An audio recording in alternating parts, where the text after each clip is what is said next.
Bu O'zbekiston Respublikasi fuqarosiga beriladigan xorijga chiqish uchun bo'lgan pasporti.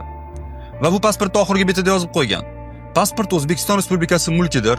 Ushbu pasport egasi O'zbekiston Respublikasi himoyasidadir deb. Menda savol tug'iladi. 3 yoki 4 million atrofida xuddi shunaqa pasporti bo'lgan vatandoshlarimiz Rossiyada ishlab yashab yurgan. Nimaga ular haligacha himoyaga muhtoj? Nimaga haligacha internetda juda ham ko'p videolar chiqib yotibdi, qanaqa ularga noqonuniy xatti-harakatlar qilinayotgani, qanaqa bosimlar qilinayotgani, qanaqa do'pposlashayotgani, ayniqsa politsiya va davlat tomonidan. Hattoki o'tda fuqaroligini olgan yoki o'tda ofitsial ishlaydigan o'zbeklarga ham. Nimaga bu vaziyatga umuman biz jim turibmiz? Tushunaman. Rossiya agressiv davlat va u bilan bo'lgan nizolar bizga kerak emas, meni fikrim bo'yicha.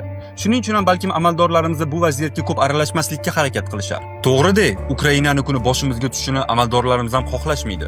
Balkim shuning uchun ham Alisher Qodirovga o'xshagan deputatlarimiz vatanni himoya qilishni, qizlar ham o'rganish kerak, qizlar ham armiyaga borish kerak degan fikrlarni bildirishayotgandir. Mabodo o'sha kun boshimizga tushib qoladigan bo'lsa deb. Lekin bitta narsani hamma aniq va tiniq bilib olish kerak, ayniqsa amaldorlar. Karl Gustav aytganidek, inson o'z vatanini himoya qilishi istashi uchun mabodo o'sha kun kelib qolsa ham Xudo ko'rsatmasin, unga u davlatda to'g'ri keladigan sharoit va haqqoniylik yaratilishi shart. Agar unaqa bo'lmaydigan bo'lsa, Ukrainadan qochgan qochqinlar soni holva bo'lib qolishi aniq.